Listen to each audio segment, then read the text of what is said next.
बस एक बात आप सभी से बोलनी है कि महाराष्ट्र में ये MIM पार्टी, सुन लो, मैं सीधा बोलती हूँ, खुला बोलती हूँ, जो राष्ट्र विरोधी पार्टी है वो अपने फन फैला रही है। इसके फन कुचलना होगा, तभी हिंदुओं की जीत होगी, तभी हिंदू आगे बढ़ सकेगा। हिंदुओं ने अगर सोच लिया, अगर ठान लिया कि जो दुष्ट दुराचारी पापी कह रहा था ना कि आप कोई चाकू की नोक पे रख दे तो वंदे मातरम नहीं बोलूंगा, बस 2-4 साल और रुक जा, वो समय बहुत जल्दी आएगा। वंदे मातरम छोड़, भारत माता की जय और जय श्री राम भी तेरे मुंह से ही निकलवाते रहेंगे।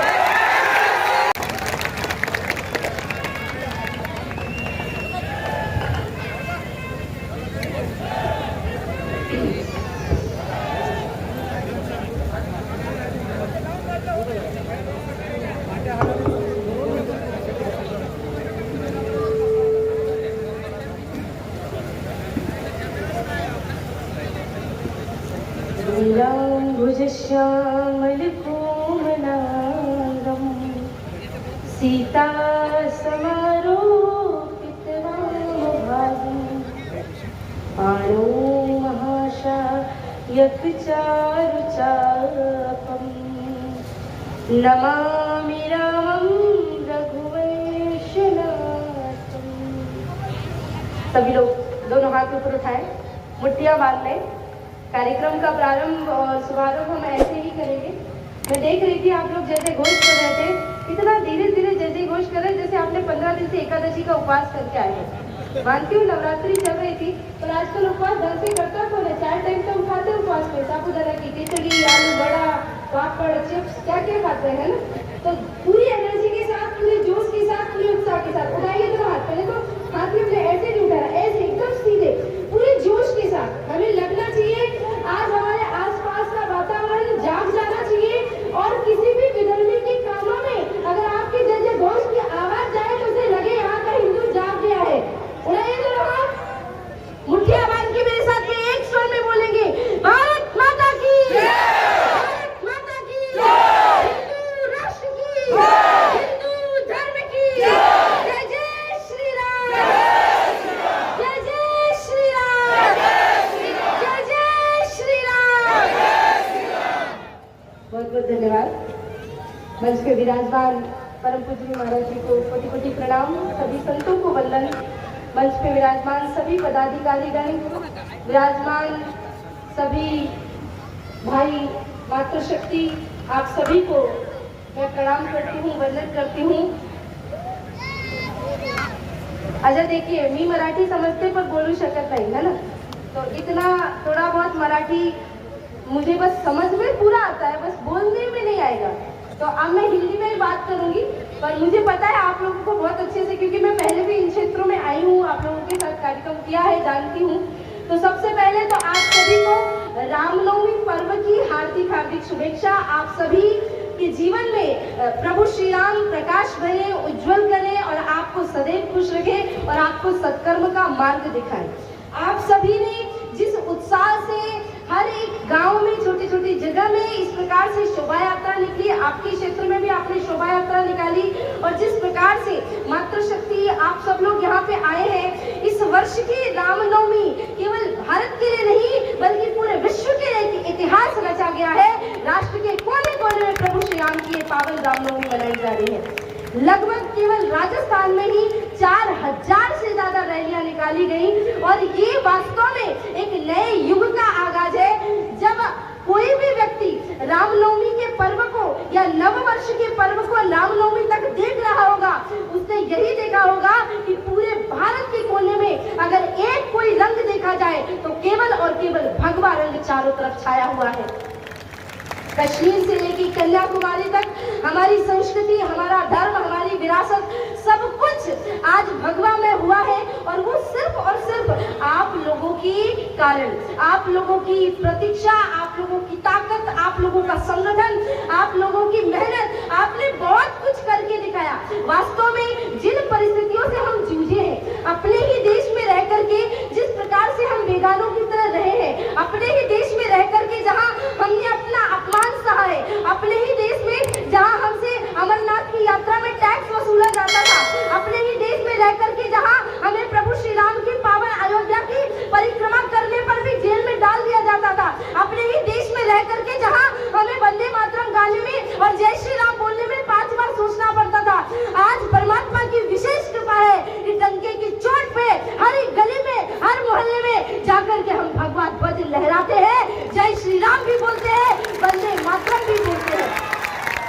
और मुझे इस बात की खुशी है, मुझे इस बात की खुशी है कि ये देश, ये धर्म, हमारी धर्म परायणता, हमारा भाव, हमारा विश्वास इतना अटूट है, इतना अगूढ़ है कि आज हिंदुओं ने अगर सोच लिया, अगर ठान लिया कि जो दुष्ट दुराचारी पापी कह रहा था ना कि आप कोई चाकू की नोक पे रख दे तो वंदे मातरम नहीं बोलूंगा, बस 2-4 साल और रुक जा, वो समय बहुत जल्दी आएगा। वंदे मातरम छोड़, भारत माता की जय और जय श्री राम भी तेरे मुंह से ही निकलवाते रहेंगे, क्योंकि वैसे भी इनको भी पता है, इनकी 5, 6, 7 पुस्तें अगर निकालो तो कहीं ना कहीं रमेश सुरेश और घनश्याम शाह भी इनका नाम आने वाला है। ये कितने भी चोले में छुप जाए, ये कितना भी अपने आप को बता ले, लेकिन है तो हिंदू, है तो वही। लेकिन दुख इस बात का है, कष्ट इस बात का है कि ये तो है ही, ये तो विधर्मी है, विधर्मी ही रहेंगे, लेकिन दुख उनके साथ होता है। मैं सदैव कहती हूँ, एक लकड़ी को कभी भी लोहे की कुल्हाड़ी नहीं काट सकती। कुल्हाड़ी में लकड़ी का हत्था न होता तो लकड़ी के कटने का रास्ता न होता। आज महाराष्ट्र, जिस महाराष्ट्र की धरती पे छत्रपति शिवाजी महाराज को देख करके दुश्मनों के छक्के छूट जाते थे, दुश्मन कांपने लगते थे, पसीना छूटने लगता था, उस छत्रपति शिवाजी महाराज की धरती पे विधर्मियों ने ऐसे आतंक कैसे फैला दिया। कल मैं धुले महाराष्ट्र में कार्यक्रम में थी, मैंने देखा पूरा शहर भगवा में इन्होंने करने की कोशिश की, लोग पोस्टर फाड़ रहे हैं, लोग अपने पोस्टर्स लगा रहे हैं, लोग विधर्मी कुप्रचार कर रहे हैं, फोन पे फोन करके आयोजकों को धमका रहे हैं, डीजे बजा तो ये कर देंगे, ये हुआ तो ये कर देंगे। मैंने कहा डंके की चोट पे डीजे बजेगा, रामनवमी भी बनेगी, वहाँ के लोगों ने भी रामनवमी धूमधाम से मनाई, चौक पे मनाई, जय जय श्री राम के नारे लगाए, और ये भी बोला कि अभी तो केवल झांकी है, अयोध्या को देख करके तुम्हारे छाती में सांप लौट रहा है ना कि राम मंदिर बनने जा रहा है। हाँ, ये दुनिया किस बात का है कि प्रभु श्री राम का मंदिर बनने जा रहा है, तो अभी तो केवल झांकी है, मथुरा काशी बाकी है। एक और बात बताती हूँ आपको, इन लोगों के मन में एक और दुख है, एक और कष्ट है, एक और बात की चिंता है कि ये कैसे हो गया। अभी हमारे कृष्णा भैया जिहादों के बारे में बता रहे थे, बहुत से जिहाद है, 14, 15, 20 जितने बोले, हर रोज नया जिहाद निकालते हैं। एक जिहाद है इनका बॉलीवुड का सिनेमा जिहाद। तो बॉलीवुड माफिया ने ऐसा जिहाद फैलाया था कि इन्होंने सब कुछ मिला के ये कर दिया कि हिंदुओं को गलत दिखाना है, हिंदू भगवानों को गलत बताना है, कृष्ण तो केवल रास रचाते हैं, शिव जी तो केवल भांग पीते हैं, शिव जी के ऊपर दूध क्यों चढ़ाते हो, गाय को रोटी खिलाने से क्या होगा, दुनिया भर की बुरी चीजें हिंदू धर्म के बारे में बता दी। अब इनकी छाती पे सांप फिर लौटने लगा कि कश्मीर फाइल जैसी मूवी बॉलीवुड से बन के निकलने लगी। इनको लगने लगा कि बाप रे ये कैसे हो गया, फिर इनकी छाती में फिर से सांप लौटा, कश्मीर फाइल जैसी मूवी बॉलीवुड से बन के निकलने लगी। इनको लगने लगा कि बाप रे ये कैसे हो गया, फिर इनकी छाती में फिर से सांप लौटा कि ये क्या हो गया, बॉलीवुड का अस्तित्व तो पूरी दुनिया में था, ये साउथ इंडस्ट्री ने तो पूरी दुनिया में हमसे भी ज्यादा कब्जा कर लिया। अब साउथ में तो राम जी को भी दिखाते हैं, शिव जी को भी दिखाते हैं। मुझे एक बात बहुत अच्छे से पता है, रामचरितमानस में कहा है, साधु अवज्ञा कर फल ऐसा, जरई नगर अनाथ कर जैसा। इनकी वो दशा आएगी, इनकी वो दुर्दशा आएगी। जितने संतों का अपमान देश में हुआ है, जितने संतों की हत्या देश में हुई है, जितने हिंदुओं का खून इस देश में हुआ है, उन सबका एक एक करके हिसाब आएगा। और रहा न कुल को रो बलिहारा, वैसे इनके कुल में भी कोई रोने वाला नहीं बचेगा। ये लिख कर ले लीजिए आज इस मंच से। मैं उस देश से आती हूँ जिस देश में कहते हैं सर्वे भवन्तु सुखिनः सर्वे सन्तु निरामया। लोग कहेंगे अरे आप तो भागवत सुनाती है, ये कहाँ भागवत में लिखा है कि आप कह रही है सबका सर्वनाश हो जाए। आप तो कहते हैं कि सर्वे भवन्तु सुखिनः। हम जब कल्याण की बात कहते हैं तो हम ये नहीं कहते भारत का कल्याण हो, हम कहते हैं विश्व का कल्याण हो। आप चिंता मत करिए, मैं अभी भी उसी परंपरा की संवाहक हूँ। आज मैं रास्ते से जाती हूँ और मैं देखती हूँ कि कोई भूखा है तो मैं अपनी रोटी भी उसे देने की क्षमता रखती हूँ। मैं उससे उसकी जाति, उसका कुल, उसका मजहब भी इसलिए नहीं पूछती क्योंकि मेरे परमात्मा ने लिखा है हरि व्यापक सर्वत्र समाना, प्रेमति प्रकट हो ही मैं जाना। अरे मनुष्य की बात छोड़ो, हम तो चींटी को भी शक्कर के दाने खिलाते हैं, सर्प को भी दूध पिलाते हैं, ये तो जीव जंतु है।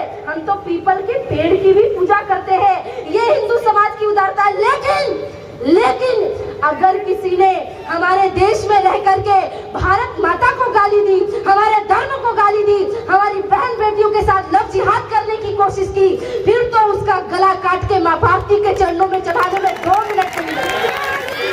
ये देश, ये धर्म हमारे देश के संतों का है, माताओं का है, हमारे देश के महापुरुषों का है।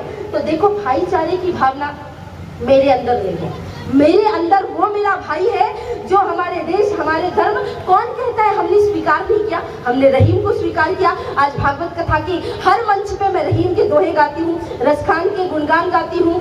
हमने एपीजे अब्दुल कलाम को स्वीकार किया। हमने कैसे लोगों को सुना, पर आप तो जानते हैं, मैं हमेशा बोलती हूँ, हर मंच से बोलती हूँ, डंके की चोट से बोलती हूँ कि जो छेड़ेगा हिंदुओं की हस्ती को, मिटा देंगे हम उसकी हर एक बस्ती को।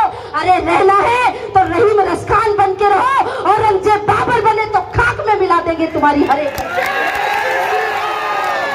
ये कहाँ का न्याय है? ये कहाँ की बातें हैं? हमारे देश में आए और हमारे देश की हमारे अंगों को कुतरने लगे, निचोड़ने लगे, हमारी जड़ों को मिटाने लगे। मुझे दुख इस बात का होता है, कष्ट इस बात का होता है, आज 10 वर्षों में, 15 वर्षों में जब से social media, print media, electronic media थोड़ा सा एक्टिव हुआ, तब तो लोग जानने लगे कि कश्मीर में क्या हो रहा है, कश्मीरी पंडितों के साथ क्या हुआ, तब तो लोग जान पाए। आज कश्मीर फाइल्स देखने के बाद बहुत सारे लोग बोले, अरे हमको तो पता ही नहीं था कि ये हुआ है, क्योंकि अभी तक हिंदुओं की असलियत, सच्चाई उन तक पहुंचाई ही नहीं गई। उनको तो यही बताया गया कि अरे ये तो एकदम बेचारे हैं, ये तो एकदम बहुत आए हैं, हमारे मेहमान हैं, ये है। मैं आपको बताती हूँ, भाई भाई बोल करके ये केवल सदैव से हमारे पीठ में छुरा भोंकते रहे हैं, इन्होंने कभी भी भाईचारा निभाया ही नहीं। और मैं तो कहती हूँ, मुझे बहुत शौक चढ़ा है, आज महाराज जी भी बैठे हैं, सभी लोग बैठे हैं, सभी पदाधिकारी हैं, मुझे आज ना बड़ा मन कर रहा है भाईचारा करने का। तो देखो, कल रामनवमी थी, हम आज फिर मना लेंगे रामनवमी। अगर भाईचारा ही करना है तो बुलाओ, इस मोहल्ले में तो होंगे, इस देश में, गाँव में होंगे, आओ हमारे साथ बैठ के इस मंच में हनुमान चालीसा पढ़ो, जय श्री राम का जयघोष बनाओ, रामनवमी बनाओ, फिर हम देखते हैं कि तुम कैसे भाईचारा निभाते हो। अब इनको भाईचारा चाहिए कि हम इनके ईद में जाए, सेवैया खाए, लोग जाते हैं, तलवे चाटते हैं। और ऐसे सेक्युलरों से तो मुझे सख्त नफरत है, घृणा है मुझे ऐसे लोगों से जो लोग अपने धर्म, अपने देश को तो कहेंगे, अरे राम, मोदी जी को ये नहीं करना चाहिए था, है योगी जी तो कुछ भी कर देते, उनको राजनीति की समझ नहीं है, वो बुलडोजर नहीं चलवाना था, अभी थोड़े दिन और रुकना था। ये 4 राजनीति की बातें बता देंगे। अरे वो महाराज को देखा आपने, ये सब साधु संत ऐसे हैं। अरे महाराज, एक बार भगवा वस्त्र पहन के देखो, साधु संतों की जगह में आके देखो, 4 दिन समाज की सेवा करके देखो, उसके बाद अगर ये प्रवचन करोगे तो फिर मैं सुनूंगी, मैं समझूंगी। लेकिन अपने हिंदू जब अपनी बात इस प्रकार से करते हैं, दुख होता है, कष्ट होता है, तकलीफ होती है। इसलिए आज मैं यहाँ भाषण देने नहीं आई हूँ, प्रवचन देने नहीं आई हूँ, अपनी व्यथा सुनाने आई हूँ, अपनी तकलीफ बताने आई हूँ। किस बात का गुरूर हमें लेकर के डूब गया, आपको पता है? सिर्फ इसी बात का कि हमने अपने आप में, अपने देश के लिए, अपने धर्म के लिए कभी कुछ किया ही नहीं। हम जाति में बटे रहे, हम संप्रदायों में बटे रहे, हम ये वाले हैं, हम वो वाले हैं, हम ये नहीं मानते, हम ये नहीं मानते। जिस दिन हमने ये सोच लिया होता कि हम हिंदू हैं, केवल हम हिंदू हैं, हमारे कितने मंदिर टूट गए, 33,000 से ज्यादा मंदिर टूट गए, हमारे धर्म ग्रंथों को जला दिया गया। सोमनाथ का मंदिर टूटा, फिर भी तुम खामोश रहे, जिसने चाहा उसने लूटा, फिर भी तुम खामोश रहे। सदियों का इतिहास हमारा कायरता की गाथा है। इस आर्य संस्कृति का देखो फिर कितना कलुषित माथा है। सहते सहते जुल्म हम इस कगार तक आ पहुंचे कि अब महाकाल प्रियंकर का त्रिशूल उठा के हाथों में, एक बार तो कहो हिंदुओं, हिंदुस्तान हमारा है, एक बार तो कहो हिंदुओं, हिंदुस्तान हमारा है। अब ना डंके की चोट पे कहना होगा कि ये देश हिंदुस्तान का है, हम हिंदुस्तान के वासी हैं और हमें हिंदू राष्ट्र चाहिए। किसे चाहिए हिंदू राष्ट्र? तो जोर से बोलो, हिंदू राष्ट्र चाहिए। अच्छा, हिंदू राष्ट्र का मतलब ये नहीं है कि आज मैं ये बोलूं कि नहीं चलो तलवार उठाओ, सबको एक तरीके से खात्मा करना शुरू करो। देखो, मेरी प्रवृत्ति वो है भी नहीं और हम इतने गिरे हुए हो भी नहीं सकते, क्योंकि अंदर से कहीं ना कहीं हमारे अंदर मदालसा के संस्कार है, कौशल्या के संस्कार है, माँ यशोदा का लाड और प्यार है, जीजाबाई का ज्ञान है हमारे अंदर, विद्यावती की प्रेरणा है हमारे अंदर। तो हम इतने गिर तो सकते नहीं है, हमारी माताएं ये बात जानती है। लेकिन हमें केवल और केवल एक चीज चाहिए कि कश्मीर से लेकर के कन्याकुमारी तक हमारे हर त्योहार, हर उत्सव, हर बातें, हर चीजें जितनी भी हिंदू हित में हो, जितने भी हिंदू हित के कार्य हो, सबसे पहले तो ये वोट बैंक की राजनीति, जो जातिवादी की राजनीति है, मजहबवाद की राजनीति है, वो भी पूरी तरह से बंद हो जानी चाहिए। ऐसे बहुत सारे देश हैं जो मुस्लिम देश हैं, वहाँ हिंदुओं को वोट डालने का अधिकार नहीं है, और यहाँ पर केवल चंद वोट के लिए बहुत सारे राजनीतिक व्यक्ति दूसरे पक्ष के लोगों के तलवे चाटने लगते हैं। मुझे बस एक चीज चाहिए, मैं तो बस एक चीज जानती हूँ कि जिस दिन भारत का हर एक व्यक्ति, हर एक शासनकर्ता प्रभु श्री राम को अपने हृदय में लेकर घूमेगा, जिस दिन अपने लोकसभा में बैठने से पहले अपने वस्त्र को, भले वो सफेद होंगे, अगर वो अंदर से भगवा बन गए, तो फिर भारत को राम राज्य बनने से कोई नहीं रोक सकता, भारत को हिंदू राष्ट्र बनने से कोई नहीं रोक सकता। क्योंकि रामनवमी का पर्व है, तो मैं एक बात बोलना चाहती हूँ, प्रभु श्री राम का राम राज्य कैसा था? वो राम राज्य ऐसा था जहाँ कोई भी व्यक्ति दुखी नहीं था। और आज हम सभी जानते हैं, चाहे बंगाल की स्थिति देख लो, चाहे केरला की स्थिति देख लो, चाहे आप, मैं झारखंड के भी कुछ क्षेत्रों में जाती हूँ, वहाँ पे तो रामनवमी नहीं बनी महाराज। 38 वर्षों से ऐसी जगह भी है जहाँ पे रामनवमी नहीं बनी, ऐसे एरिया। और अभी मैं परसों राजस्थान में जा रही हूँ, अभी थोड़ी देर पहले महाराज जी आप लोग सब बैठे थे और आप लोगों ने देखा होगा, मैं लगातार फोन पे लगी थी, बात कर रही हूँ, अभी भी मैसेज कर रही थी किसको, वहाँ पे इतनी एक भव्य यात्रा निकाली जा रही है, क्योंकि लाइव के माध्यम से सब सुन रहे हैं, आप जान रहे हैं, चित्तौड़गढ़ प्रांत में डुंगला करके एक स्थान है। हम लगातार 9-10 वर्षों से वहाँ हर वर्ष धर्म सभा करते हैं, बहुत ऐतिहासिक कार्यक्रम होता है। लेकिन अब लोगों को लगने लगा कि अरे राजस्थान में कार्यक्रम कर रहे हैं, कहीं इनको ऐसा तो नहीं कि पार्टी को लेकर आना है, ऐसा कर। मैं किसी पार्टी विशेष की बात नहीं कर रही यहाँ पे, आप निश्चिंत रहें। मैं वो पार्टी से हूँ जो पार्टी मेरे राम को सपोर्ट करती है, और जो राम का नहीं वो मेरे लिए किसी काम करे।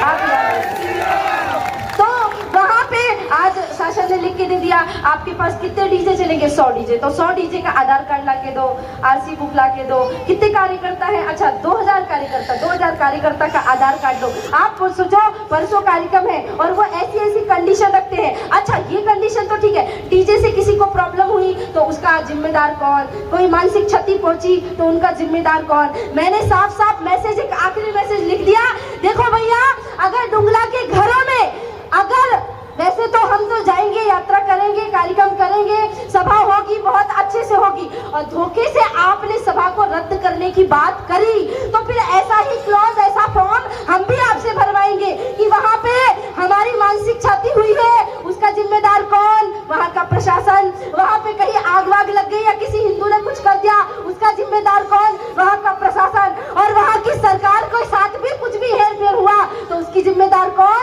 वहाँ का प्रशासन। तो याद रखें, जब साधु संतों के साथ या धर्म के लोगों के साथ किसी ने कुछ भी गलत करने की कोशिश की है, अगर मेरी आवाज राजस्थान तक पहुंच रही है तो सुन लो, अभी भी वक्त है। हिंदुओं के साथ इतना गलत मत करो, इतना अत्याचार मत करो, वरना तुम्हारी पुश्तें भी कभी सोचेगी कि अगर आज ऐसा नहीं किया होता, राम के कार्य में सहयोग किया होता, तो हमारे कुल के लोग भी आज देश में होते और वो भी देश में कुछ राज कर रहे होते। मुझे दुख, मुझे कष्ट बस यही होता है, महाराष्ट्र में, राजस्थान में, बंगाल में, केरला में, और ऐसी बहुत सारी देश है, बहुत सारी जगह है। बहुत ज्यादा कश्मीर फाइल को देख के खुश मत होइए, ये मत सोचिए कि हमने कर दिखाया, हमने ये कर दिया, क्योंकि महाराष्ट्र के ऐसे बहुत सारे गांव हैं। आप चाहे औरंगाबाद के पास ले लो, मालेगांव के पास ले लो, कल धुले गई थी वहां पे। किस बात का मुझे दुख इस बात का है, कष्ट इस बात का है कि जो आदमी कहता है कि मैं भारत का वंदन नहीं करूंगा, उस आदमी का नेता चुन करके वहां पे विधायक बन जाता है। कष्ट इसी बात का है, दुख इस बात का है कि हम जागृत नहीं होते। मुझे बस एक बात आप सभी से बोलनी है कि महाराष्ट्र में ये MIM पार्टी, सुन लो, मैं सीधा बोलती हूँ, खुला बोलती हूँ, जो राष्ट्र विरोधी पार्टी है वो अपने फन फैला रही है। इसके फन कुचलना होगा, तभी हिंदुओं की जीत होगी, तभी हिंदू आगे बढ़ सकेंगे। और छत्रपति शिवाजी महाराज ने क्या किया? छत्रपति शिवाजी महाराज ने तो यही किया, जिसने धर्म के साथ छेड़छाड़ी की, जिसने माताओं के साथ गलत किया, जिसने गौ माता के साथ गलत किया, उसको सजा दी। और हम उनके वंशज हैं, हमारा कर्तव्य एक चुनौती पर छत्रपति शिवाजी महाराज, अरे गुरु गोविंद सिंह जी महाराज की यहाँ पे नांदेड़ साहिब है, मैं वहां गई हूँ कई बार दर्शन करने के लिए। उनके छोटे छोटे पुत्र जोरावर सिंह, फतेह सिंह दीवारों पे चिन्हवा दिया, कह दिया सुनो इस्लाम कबूल कर लो वरना दीवारों पे चिन्हवा दिए जाएंगे। वो हंसने लगे, छोटे छोटे 7 साल और 5 साल के बालक। बोले मूर्ख, तूने हमारे पिता के वाक्य नहीं सुने हैं। हमारे पिता ने कहा है 1.25 लाख ते एक लड़ावा ते गुरु गोविंद सिंह नाम कहावा। हम तो एक व्यक्ति 1 लाख के बराबर है, तू हमें मारने की बात करता है। हमारी जान चली जाएगी फिर भी इस्लाम कबूल नहीं करेंगे। दीवारों पे चिन्हवाया जाने लगा। छोटा भाई दीवार पे चुन गया तो बड़े भाई की आंखों में आंसू। औरंगजेब को लगा ये डर गया, बोले अभी भी वक्त है, इस्लाम कबूल कर ले। तुझे डर लग रहा है, मैं देख पा रहा हूँ तेरी आंखों से आंसू आ रहे हैं। बड़े भाई ने कहा मैं इसलिए नहीं रो रहा हूँ कि मुझे दीवारों पे चिन्हवाया जा रहा है, मैं इसलिए रो रहा हूँ देश में जन्म पहले मैंने लिया, देश का अन्न पहले मैंने खाया, पर देश के लिए शहीद पहले मेरा छोटा भाई हुआ, उसे ये सौभाग्य हुआ, इसलिए मेरी आंखों में आंसू। यहाँ 7 साल के बच्चे में इतनी प्रेरणा, इतना ज्ञान, इतना आगाज, और हमारा खून कहाँ मर जाता है। आज जाग गए हो तो अब जाग के रहना। माताओं से भी मैं हाथ जोड़ के प्रार्थना करना चाहती हूँ। हमारा काम सिर्फ घर में रोटी बनाना, बच्चों को खुश करना, स्कूल भेजना, पति को ऑफिस भेजने तक नहीं है, या आपको ऑफिस जाना, आपके लिए पैसा कमाना, रिश्तेदारों में रिश्तेदारी निभाना, शादी में व्यवहार देना, यहाँ तक आप नहीं हो सीमित। आपका जन्म देश के लिए हुआ है। आप गार्गी, अनुसुईया, मदालसा के वंश से आती है। आपका कर्तव्य है अपने बच्चों को सिखाना। यहाँ तो माताओं के लिए कहा गया है जननी जनतो भक्तजन या दाता या सूर। ये महाराष्ट्र की भूमि है। यहाँ पे संत नामदेव, तुकाराम, ज्ञानदेव, सोपानदेव, मुक्ताबाई, इतने संतों ने जन्म लिया। यहाँ शक्ति और भक्ति का भागवत महापुराण में कहा गया है कि उत्पन्ना द्रविड़े साहम वृद्धिम कर्नाटके गता क्वाचिन क्वाचिन महाराष्ट्र गुर्जरे जीर्णतांगता। भक्ति देवी का जन्म द्रविड़ देश में हुआ, कर्नाटक में बढ़ी, और महाराष्ट्र में भक्ति का सबसे ज्यादा सम्मान हुआ। वो भक्ति का सम्मान किसने किया?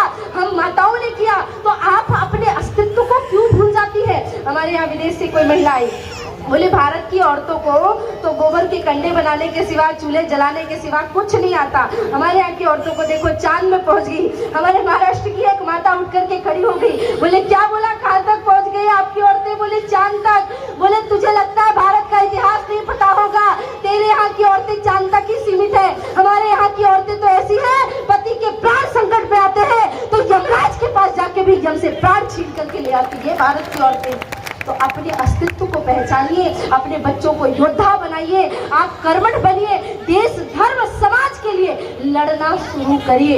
मुझे बहुत ज्यादा बोलने की आवश्यकता नहीं है, मुझे बहुत ज्यादा कुछ कहने की जरूरत नहीं है। जाग गए हो तो जागे रखना। जन्म दुखम जरा दुखम जाया दुखम पुनः पुनः ता कालम महा दुखम तस्मात् जागृहि जागृहि जागृहि। उठो, जागो और अपने देश के लिए, अपने धर्म के लिए लड़ना सीखो। आज देख रहे हो देश से बाहर नजर डालोगे तो यूक्रेन में देख लो, रशिया का युद्ध देख लो, क्या चल रहा है। लोग धमकी देते हैं कि अरे ये तो विश्व युद्ध होने वाला है, फिर कभी ऐसे भारत के साथ युद्ध हुआ तो भारत की भी ऐसी स्थिति होने वाली है। कुछ विधर्मी आसपास के लोगों ने कहा, आप समझ गए होंगे अब कौन ऐसा बोल सकता है। मैं तो बस एक बात बोलती हूँ, भारत देश के लोग अब इतने धर्मनिष्ठ राष्ट्र के प्रति हो गए हैं। आपको मैं बस एक बात फिर से जरूर बोल देना चाहती हूँ, कभी भी राष्ट्र के लिए कुछ भी करने का मौका आए तो आप अपने अपने, केवल भाइयों की बात नहीं कर रही हूँ, माताओं की बात कर रही हूँ, बच्चों की बात कर रही हूँ, आज से ही अपने बच्चों को इतनी ट्रेनिंग दे दीजिए, अपने बच्चों को इतनी शिक्षा दे दीजिए कि राष्ट्र की तरफ छोड़िए, आपकी गाँव की तरफ भी कोई नजर उठा करके देखे तो गाँव का हर बच्चा छत्रपति शिवाजी महाराज की तरह तलवार लेकर के दुश्मन के ऊपर टूट जाना चाहिए। युद्ध की कला आनी ही चाहिए। लड़ना, देखो हम हिंदू समाज के ऊपर है, हम किसी को छेड़ते नहीं, कोई हमको छेड़ते तो फिर हम उसको छोड़ते नहीं महाराज। ये हमारा काम है, ये प्रतिज्ञा, ये प्रण लेके जाइए घर में। अगर आपको नहीं समझ में आता कि राष्ट्र धर्म की सेवा कैसे करें तो आप विश्व हिंदू परिषद के कार्यकर्ता बनिए, बजरंग दल से जुड़िए, आप जो भी संगठन आपके आसपास है धर्म संगठन उनसे जुड़िए, गौ माता की सेवा करिए। और अगर आपने इन चीजों का पालन कर लिया तो मैं समझूंगी आपके गाँव में मेरा आना सार्थक हो गया। अपनी वाणी को विश्राम करूं उससे पहले एक बार सभी से प्रार्थना करती हूँ, दोनों हाथ ऊपर उठाएं, मुट्ठियां बांधे और इतनी जोर से जय जय घोष करें कि मेरी आवाज जितना मैंने आपको बोला है ना, कम से कम मुझे लगना चाहिए मेरी एनर्जी आपके अंदर ट्रांसफर हुई है और आपने कुछ सीखा, आपने कुछ सीखा, समझा। रामनवमी का उत्सव है, हमारा नव वर्ष प्रारंभ हो गया है, तो नव चेतना, नव प्राण हमारे अंदर से दिखाई देने चाहिए और लगना चाहिए प्रभु श्री राम का ये पावन जन्मोत्सव हमने इस प्रकार से मनाया है। आपके इस गांव को इतना सुंदर गांव है, इतना सुंदर तालुका है, इतनी सुंदर जगह है, बस इसको पुनः एक बार भगवा में और राम राज्य की ओर लेकर के जाना। उड़ाइए दोनों हाथ, मुट्ठियां बांधिए जोर से और सभी लोग एक स्वर में, एक साथ में मेरे साथ में बोलेंगे। सभी बोलेंगे भारत माता की। थोड़ा सा और, कहते हैं कि जब 4, 5, 7 सितार बजते हैं ना, तो 8वां 9वां सितार अपने आप बजना लगता है, वो अनहद की नाद होती है। ये तो हिंदुओं के अनहद की नाद है, तो आकाश में, स्वर्ग में देवताओं तक भी जानी चाहिए। उड़ाइए दोनों हाथ, एकदम सीधे उच्च स्वर में बात करनी है। भारत माता की, भारत माता की, हिंदू राष्ट्र की, हिंदू धर्म की, श्री राम जन्मभूमि की, श्री कृष्ण जन्मभूमि की, काशी विश्वनाथ की, छत्रपति शिवाजी महाराज की, धर्मवीर संभाजी महाराज की, जय भवानी, जय भवानी, जय जय श्री राम, जय जय श्री राम, जय जय श्री राम। आप सभी ने मुझे यहाँ पे बुलाया, आप सभी को बहुत बहुत धन्यवाद, बहुत बहुत प्रणाम।